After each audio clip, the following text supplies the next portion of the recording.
Welcome to the Plato Paradigm, a paradigm shift in reading Plato's dialogues. Episode 246, Lysis 220, D to E.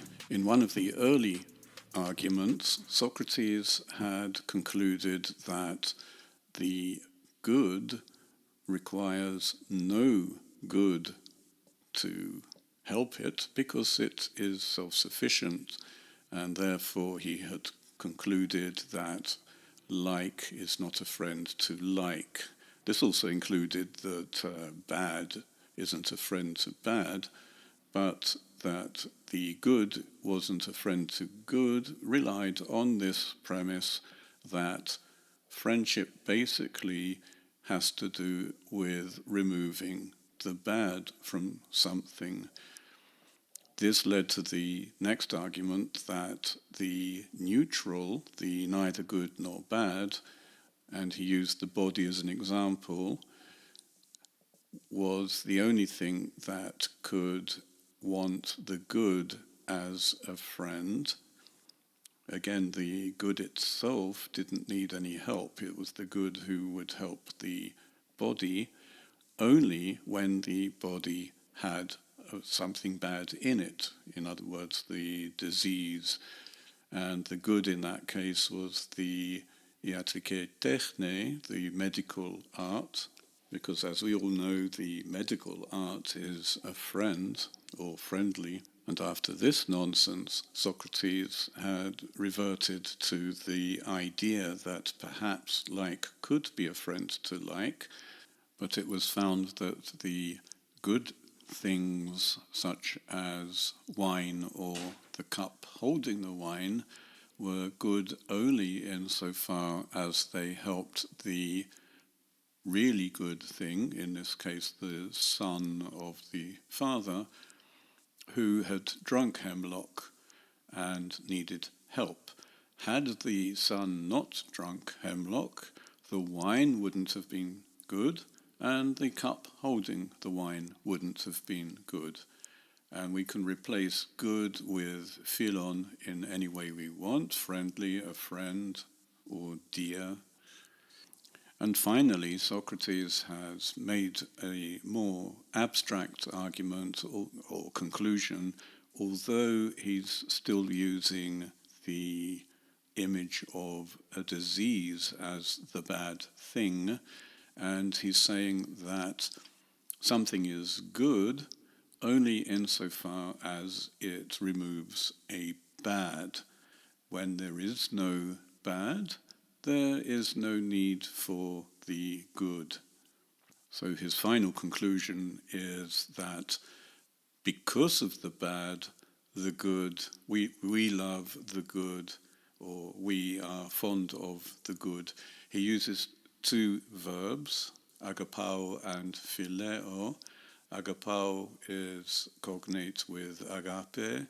This is the emotion a parent has for a child. It comes to be, in much later Greek, in koine, the dominant word for love. And phileo is cognate with the noun philia, which is the term apparently which is central to this dialogue. If that is the case, then agape is one aspect of philia. Socrates now sums all this up in one sentence.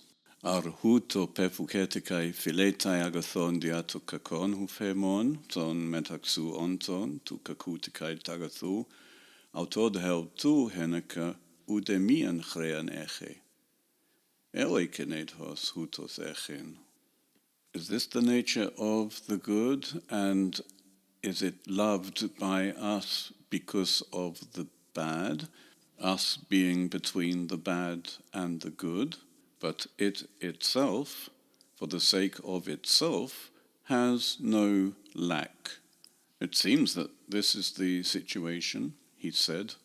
The question is badly formulated because it sounds as if the good is loved because of the bad in the good, but in fact the bad is in the neutral thing, what is neither good nor bad, which is now phrased as being between the bad and the good. The idea is that we love the good in the hope that it will remove some bad thing.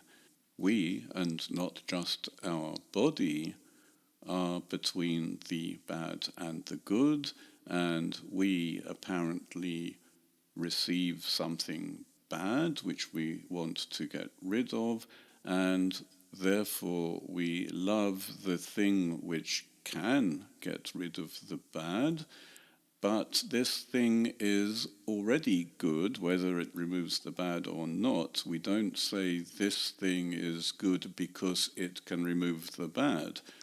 Because it is good, it can remove the bad. That's a big difference. It is implied here that we love only the good, only when we have something bad, which means that we ourselves don't love each other because we are neither good nor bad. We are in between. We only love something good which can remove something bad, which is only when we recognize that we do actually have something bad before we become completely bad. I'm adding that part from a previous argument. Socrates hasn't said that here.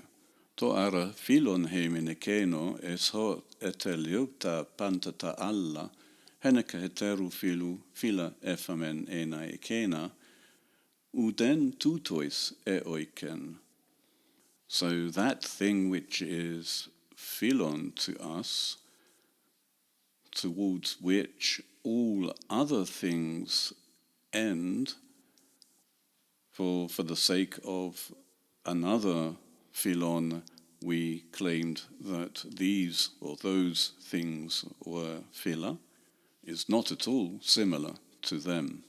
This is quite a badly formulated sentence, but the idea is that to philon, the thing which is friendly, or the friend, or the dear to us, does not resemble all the other friendly or dear things which all are dear for the sake of that one, as Socrates now carries on to explain. Tautamen gar philu henaka phila kekletai, todeton ti philon pantunantion tu phainatai pefukos. These have been called phila, friendly, friends, dear things, for the sake of a friend, friendly, dear thing. But the really dear, friend, friendly thing appears by nature to be the complete opposite of this.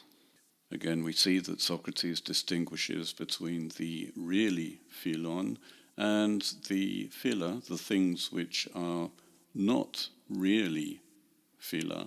They're not really friendly because they are temporary. The thing for which they are friendly is permanent. That is the thing which is considered valuable. We should recall the example of the son. He is a real philos. He really is valuable to his father. The wine and the cup are only temporarily friendly. They're only useful so long as the really valuable person has something bad in him, in that case, hemlock. It's a bit confusing that Socrates turns from the plural phila to the singular to this. The really friendly thing is actually the absolute opposite of these, not this. Never mind. But he does carry on using only the singular now, which makes the whole argument a little confusing. The really friendly thing is obviously singular, while all the things contributing to removing the bad thing from the really friendly thing should be in the plural, but he now has that in the singular as well. Philon gar heimien anefane on echrúhenaka, edito echrona pelthoi, uketi hos eoik est heimin philon. Umoitoke hos genun legetai. For it has been revealed to us to be philon, friendly or dear, for the sake of something hostile. But if the hostile were to go away, it would no longer be for us philon, so it seems.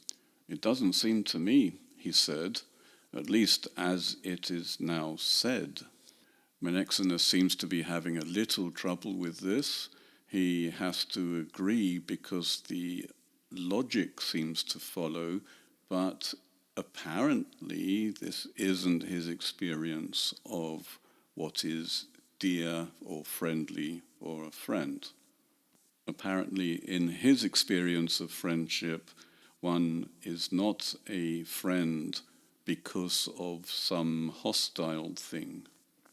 Just to point out where the confusion could lie, given this formulation, in the example with the sun, if the hostile element, which is the hemlock, were to disappear, and we would like to think that the hemlock disappeared because of the wine, because the father is a bit of an idiot, then the dear thing, the friend, the friendly thing, will no longer be friendly or dear.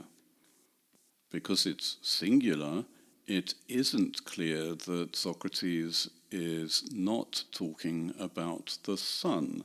He should be talking about the wine and the wine cup. It isn't clear to me why Socrates decided to shift from the plural to the singular. It would have made the argument so much clearer. We should note that the hemlock, if we go with that example, the bad thing is now hostile. This is the opposite of philon. Echron is a really good onomatopoeic word for something nasty, just as the word aischron is ugly, the opposite of kalon, beautiful. If we dwell a bit more on hemlock, as opposed to a disease, the bad thing in the neutral body doesn't make the body bad, it makes the body dead. Logically, the opposite of the thing killing a body would be the thing giving the body life. This point may be irrelevant in this argument. It's not very clear, but in this argument, what is?